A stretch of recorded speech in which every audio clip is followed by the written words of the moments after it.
La palabra neoliberalismo se ha llegado a convertir en una especie de sinónimo de todo lo malo, pero sin una definición muy precisa, como que resulta algo tremendamente vago. Y llega uno a escuchar y a ver y a leer, sobre todo en las redes sociales, a gente que habla del neoliberalismo como un insulto genérico y como una forma de evitarse pensar sobre realmente qué es a lo que se opone.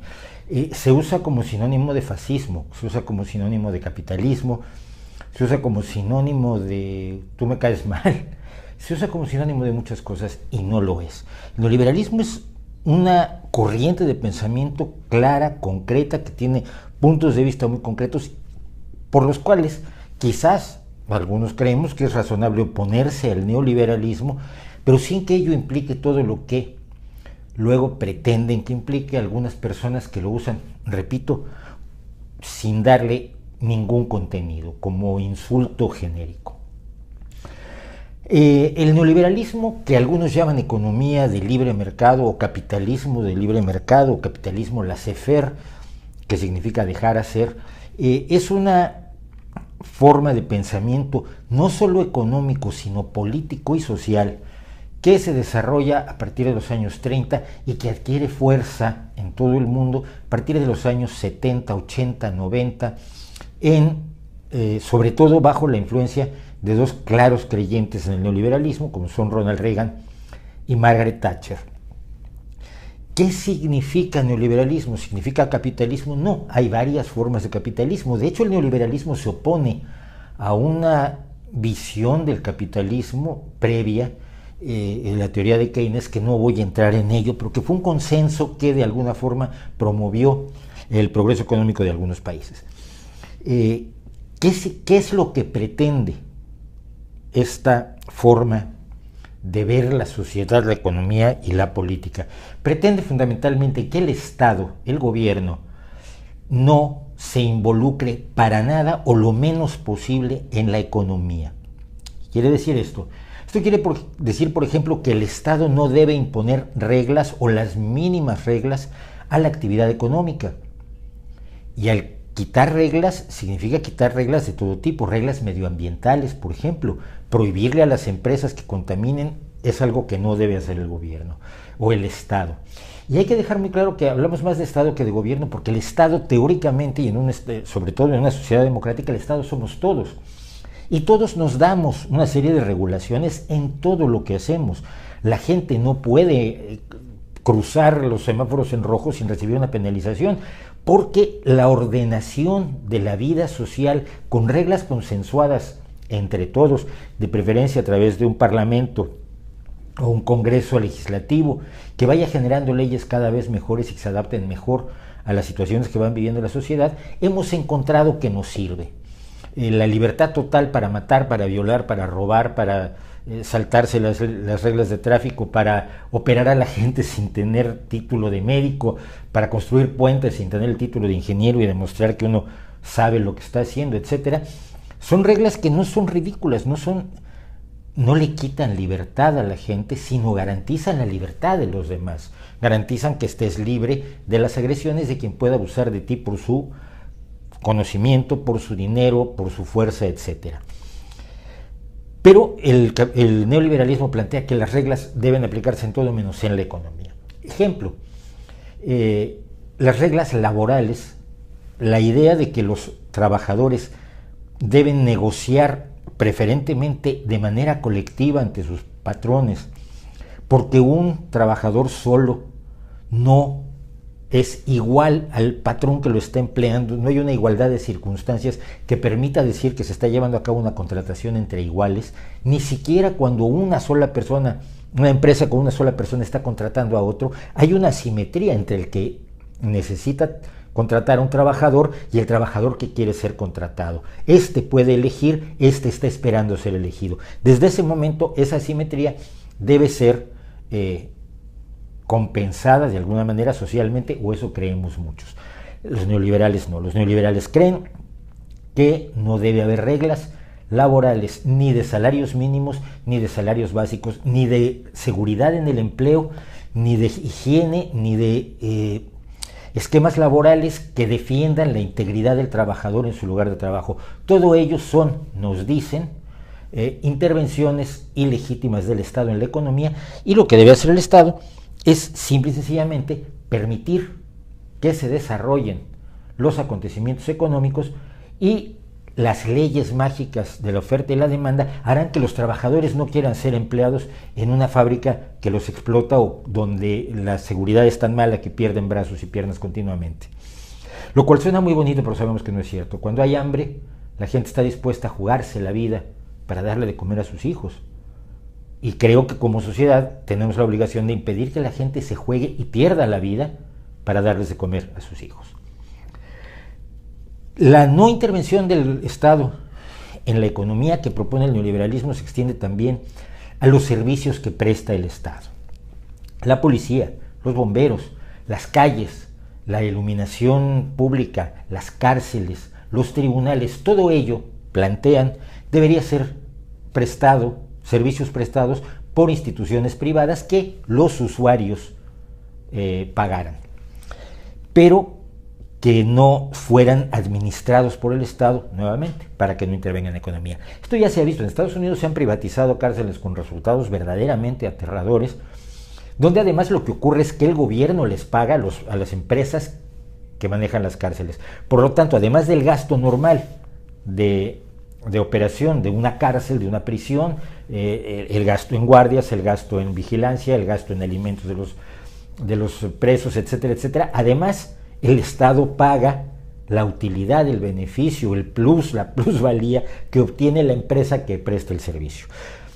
La idea de que el Estado no debe prestar ningún servicio parece un poco extrema, casi tan extrema o igualmente de extrema que quien plantea que todos los servicios debe proporcionarlos el Estado, en lugar de hacer un análisis casuístico de aquellos momentos, de aquellas instancias en las que es mejor la propiedad pública de algunos servicios y en las que es mejor la propiedad privada en todo caso.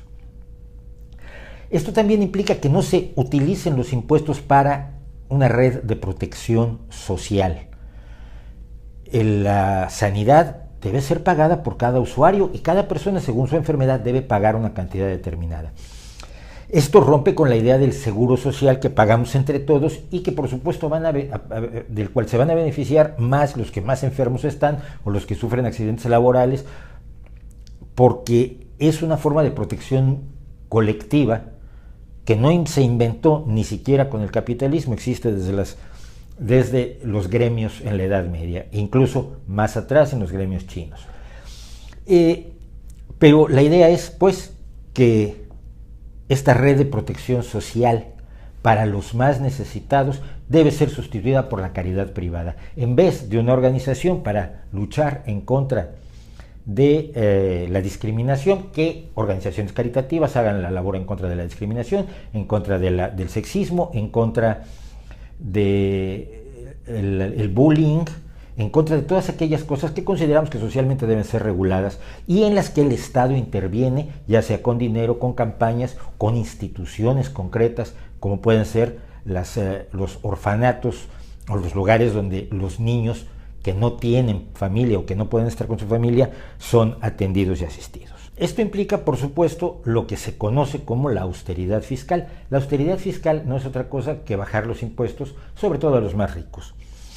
La visión tradicional, la visión, digamos, keynesiana y la visión también socialdemócrata o del socialismo democrático implica que aquel que más tiene pague más impuestos, porque es la persona que más se está beneficiando de toda la infraestructura que ha establecido la sociedad en cuanto a educación pública, en cuanto a sanidad, en cuanto a calles, en cuanto a policía, en cuanto a iluminación, en cuanto a una serie de cuestiones, en cuanto a la existencia de puertos y aeropuertos y servicios de todo tipo.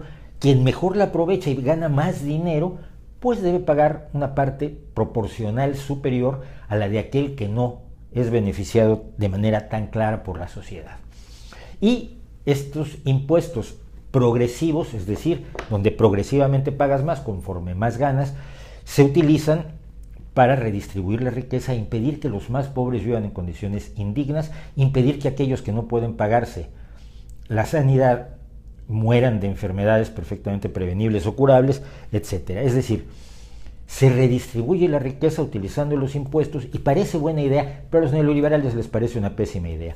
¿Quién no puede competir y no puede ganar suficiente dinero para pagarse un médico o para comer, debe morirse de hambre, debe morirse de enfermedad o depender de la caridad?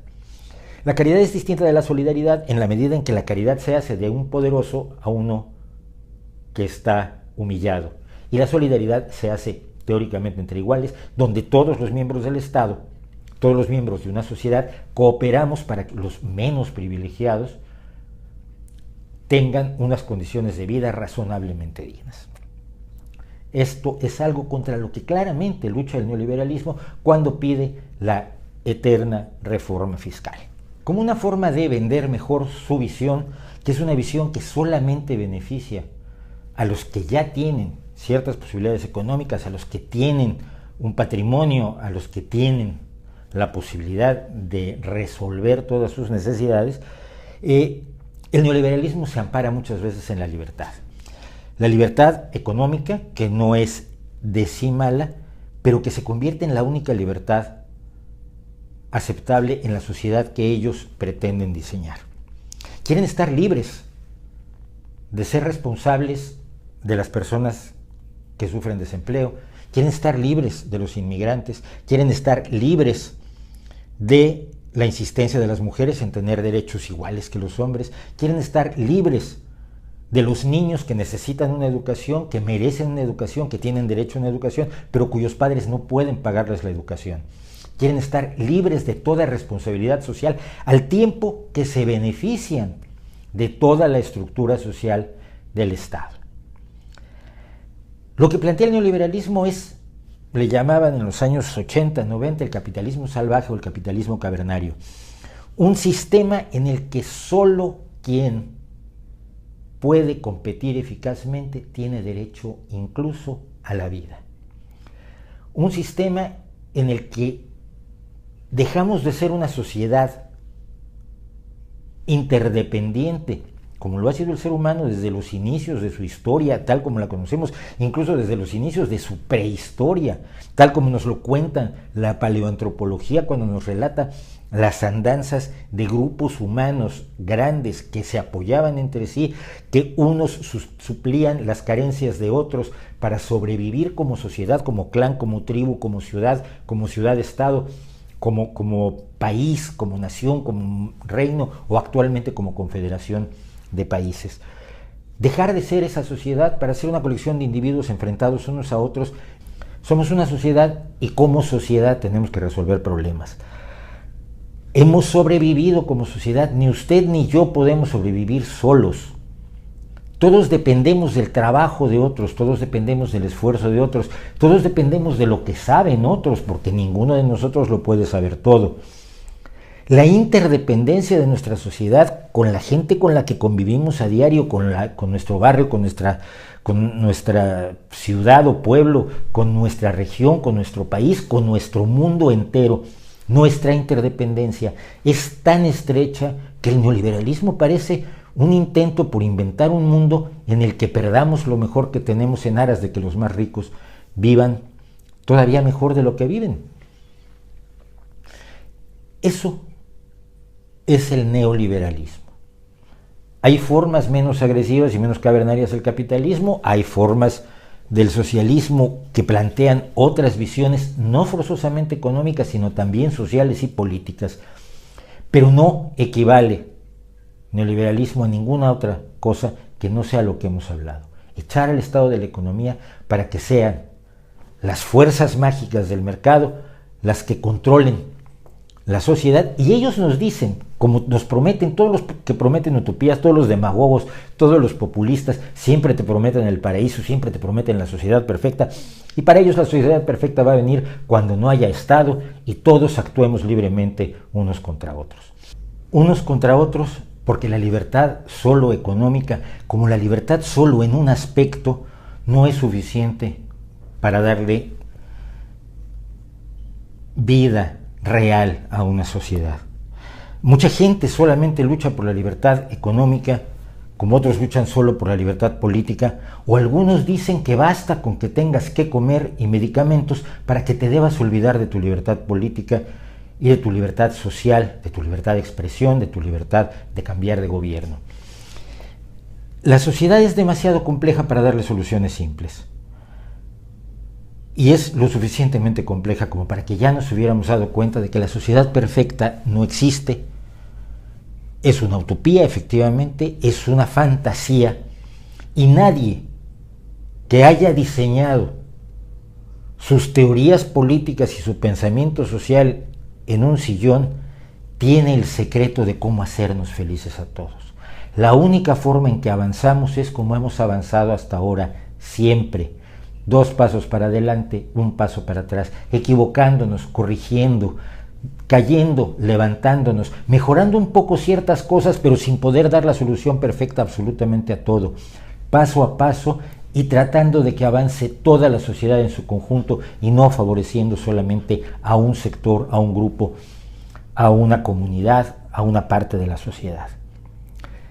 No es muy alentador lo que digo probablemente, pero ciertamente es bastante mejor que las promesas que nos hacen muchas veces sin decirlas abiertamente los neoliberales, que nos dicen yo solo quiero libertad económica, y cuando preguntamos qué significa la libertad económica, significa la pérdida de muchas libertades para todos nosotros, entre otras la libertad de tratar de ser más felices, de tener vidas más dignas, más largas, de más calidad y con más esperanza, que es lo que a la mayoría nos niega el neoliberalismo, y quizás por ello, más que por ninguna otra cosa, hay que combatirlo, sobre todo en el terreno de las ideas, que es donde son más pobres. ¿No cree usted? Que es lo que a la mayoría nos niega el neoliberalismo, y quizás por ello, más que por ningún